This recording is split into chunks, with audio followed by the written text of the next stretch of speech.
தமிழ் நண்பர்களுக்கு வணக்கம். இன்னைக்கு இந்த வீடியோல கவிஞர் கண்ணதாசன் பற்றிய குறிப்புகளை பார்க்கலாம். 4000த்திற்கும் மேற்பட்ட கவிதைகளையும் 5000த்திற்கும் மேற்பட்ட திரைப்பட பாடல்களையும் எழுதியவர். கட்டுரை, கவிதை, நாடகம் என பன்முக திறமை கொண்டவர். அவருடைய வாழ்க்கை குறிப்பை பத்தி நாம இப்ப பார்க்கலாம். கவிஞர் கண்ணதாசனுடைய இயற்பெயர் முத்தையா. காரைக்குடி அருகே இருக்கக்கூடிய சிறுகூடல்பட்டி அப்படிங்கிற ஒரு ஊர்ல நாட்டுக்கோட்டை நகரத்தார் மரபுல சாத்தப்பன் செட்டியாருக்கும் விசாலாட்சி ஆச்சிக்கும் 8வது மகனாக பிறந்திருக்கார். இவர் கூட பிறந்தவங்க மொத்தம் 10 பேர். கவிஞர் கண்ணதாசன் முதல் திருமணம் பொன்னழகி ஆச்சி கூட நடந்துச்சு. இவர்களுக்கு கண்மணி சுப்பு, கலைவாணன், ராமசாமி, வெங்கடாச்சலம் அப்படின்னு 4 மகன்களும், அலமேலு, தேனம்மை, விசாலாட்சி அப்படின்னு 3 மகள். அடுத்ததாக கவிஞர் கண்ணதாசன் பார்வதி அப்படிங்கிறவங்கள 1951 நவம்பர் 11 2ஆம் திருமணம் செஞ்சுக்கிட்டாங்க.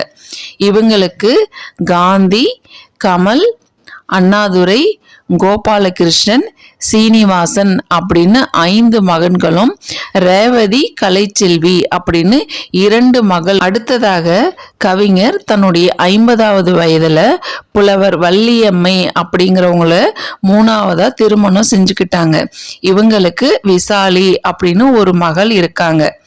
கவிஞர் கண்ணதாசன் அவர்கள் கம்பனுடைய செய்யுள்களிலும் பாரதியாரோட பாடல்கள் மீதும் அதிக ஈடுபாடு கொண்டவர். கவிஞருடைய கடைசி திரை இசை பாடல் அப்படிங்கிறது 3ஆம் பிறை திரைப்படத்துல இடம்பெற்ற கண்ணை கலைமானே அப்படிங்கிறது தான். கவிஞர் 6 திரைப்படங்களை தயாரிக்கவும் செய்திருக்காங்க. பல திரைப்படங்களுக்கு கதை வசனமும் எழுதியிருக்காங்க. ஒரு திரைப்படத்திற்கு வசனம் மட்டுமே எழுதியிருக்காங்க. இப்ப கவிஞர் கண்ணதாசனுடைய அரசியல் ஈடுபாடு குறித்து பார்க்கலாம். அண்ணாவுடைய திராவிட முன்னேற்ற கழகத்திலிருந்து கவிஞர் கண்ணதாசன் 1961 ஏப்ரல் 9 கருத்து வேறுபாட்டு காரணமாக கட்சியிலிருந்து வெளியேறாங்க. இதுக்கப்புறம் ஈவிகே சம்பத்துடன் இணைந்து தமிழ் தேசிய காங்கிரஸ் துவங்குறாங்க. தமிழக அரசின் அரசவை கவிஞராக கவிஞர் கண்ணதாசன் டாக்டர் எம்ஜிஆர் அவர்களால் நியமிக்கப்பட்டார். கவிஞர் கண்ணதாசன் உடல் நல குறைவு காரணமாக 1981 ஜூலை 24 சிகாகோ நகர் மருத்துவமனையில் அனுமதிக்கப்பட்டு அக்டோபர் 17 சனிக்கிழமையன்று இறந்தார். அக்டோபர் 20 அமெரிக்காவிலிருந்து அவரது உடல் சென்னைக்கு கொண்டு வரப்பட்டு லட்சக்கணக்கான மக்களின் இறுதி அஞ்சலிக்கு பிறகு அரசு மரியாதையுடன் எரியூட்டப்பட்டது. தமிழ்நாடு அரசு கவிஞர் கண்ணதாசன் நினைவை போற்றும் வகையில சிவகங்கை மாவட்டம் காரைக்குடி புதிய பேருந்து நிலையம் அருகில கவிஞர் கண்ணதாசனுக்கு மணிமண்டபம் அமைத்தது. 84 லட்சம் ரூபாய் செலவு மதிப்பீட்டில் கட்டப்பட்ட இந்த மணிமண்டபம் 1981 அப்போதைய முதல்வர் எம்ஜிஆர் அவர்களால் அறிவிக்கப்பட்டு 1990 கலைஞர் கருணாநிதி அவர்களால் அடிக்கல் நாட்டப்பட்டு 1992 அப்போதைய முதல்வர் செல்வி ஜெயலலிதா அவர்களால் திறந்து வைக்கப்பட்டது. 2 தளங்களை கொண்ட இம்மணிமண்டபத்துல கவிஞர் கண்ணதாசன் அவர்களுடைய மார்பளவு சிலை அமைக்கப்பட்டுள்ளது. மேல் தளத்துல அரங்கமும் கீழ்த்தளத்தில் 2400 நூட்களுடன் ஒரு நூலகமும் இன்றளவும் இயங்கி வருகிறது. கவியரசு கண்ணதாசன் அவர்களுடைய வாழ்க்கை வரலாறு தொடர்பான புகைப்பட கண்காட்சியும் இங்கு செயல்பட்டு வருகிறது. இப்ப கவிஞர் கண்ணதாசன் படைத்த நூட்களை பத்தி நாம பார்க்கலாம். கவிதை நூட்கள் பத்தி பார்க்கலாம்.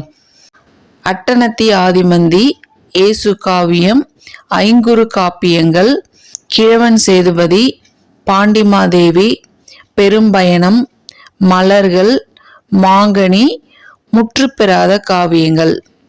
இந்த கவிதை நூட்கள் அனைத்தும் இக்கால காப்பியங்களாக படைக்கப்பட்டவை.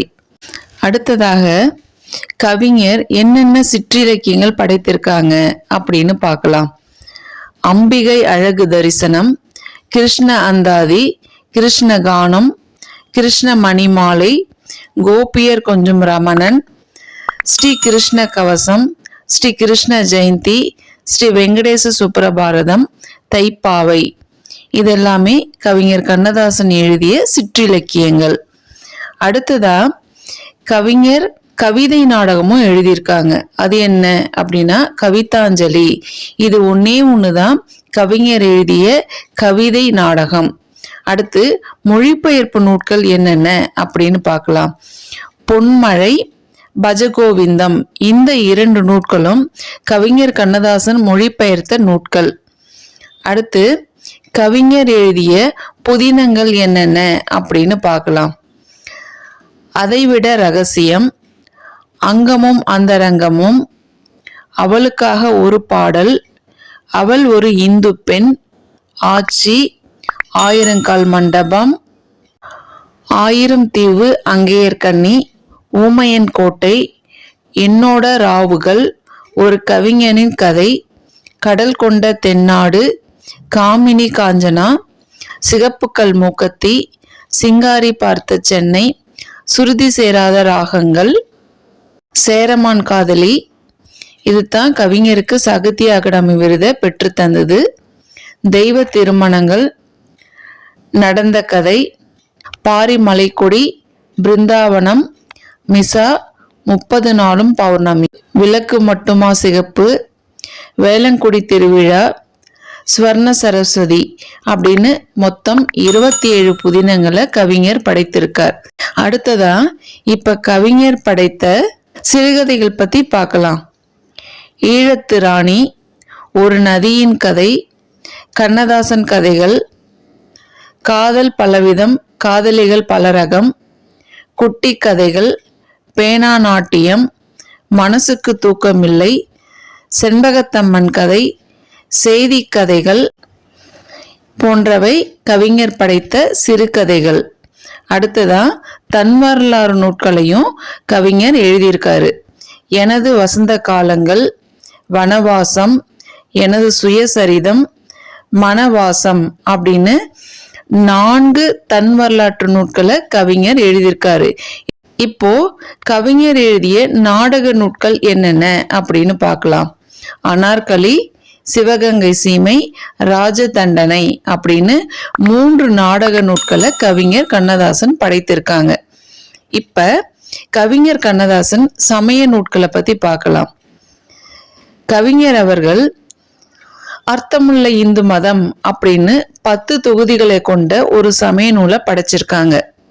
இந்த நூட்கள் கவிஞர் கண்ணதாசனுக்கு மிகவும் பெயர் பெற்று தந்த நூட்கள் அப்படின்னே சொல்லலாம். இப்ப கவிஞர் கண்ணதாசன் அவர்கள் படைத்த கட்டுரைகள் பத்தி பார்க்கலாம். அந்தி சந்தி அர்த்தஜாமம், இலக்கியத்தில் காதல், இலக்கிய யுத்தங்கள், எண்ணங்கள் 1000, கடைசி பக்கம், கண்ணதாசன் கட்டுரைகள், கண்ணதாசன் நடத்திய இலக்கிய யுத்தங்கள், காதல் பலவிதம், காதலிகள் பலரகம், கூட்டுக்குரல், குடும்ப சுகம், சந்தித்தேன் சிந்தித்தேன், சுகமான சிந்தனைகள், செப்பு மொழிகள், ஞான மாளிகா, தமிழர் திருமணமும் தாலியும், தென்றல் கட்டுரைகள், தெய்வ தரிசனம், தேவதாசி முறை மீண்டும் வேண்டும், நம்பிக்கை மலர்கள், நான் இறைவனை சந்திக்கிறேன், நான் பார்த்த அரசியல் முன்பாதி, நான் பார்த்த அரசியல் பிற்கால கட்டங்கள், பயணங்கள், புஷ்ப மாளிகா, போய் வருகிறேன், மனம் போல் வாழ், ராக மாளிகா, கவிஞர் பல கட்டுரைகளை எழுதியிருக்காங்க. இப்ப கவிஞர் எழுதிய உரை நூட்களை பத்தி பார்க்கலாம். கண்ணதாசன் பின்வரும் இலக்கிய நூட்களுக்கு உரை எழுதியிருக்கார். என்னென்ன அப்படின்னா அபிராமி பட்டரின் அபிராமி அந்தாதி, ஆடவர் மங்கையர் அங்க இலக்கணம், ஆண்டாள் திருப்பாவை, எதையும் நான் கேலி செய்வேன், காலமேக புலவருடைய பாடல்கள், கண்ணே கதவை திற, கலிங்கத்து பரணியில கடை திறப்புக்கு மட்டும் உரை எழுதியிருக்காங்க. திருக்குறளுக்கு காமத்துப்பாலுக்கு உரை எழுதியிருக்காங்க. பகவத்கீதை மற்றும் மதுவும் மங்கையரும் அப்படிங்கிற தலைப்புல கம்பராமாயணத்துல வரலாற்று படலத்துக்கு மட்டும் உரை எழுதியிருக்கார். அடுத்து கவிஞர் கண்ணதாசனின் திரைத்துறை பணிகள் பத்தி பார்க்கலாம். இவருடைய திரை இசை பாடல்கள் 5 தொகுதிகளாக வெளிவந்திருக்கன. 5000த்திற்கும் மேல திரை இசை பாடல்கள் எழுதியிருக்காங்க.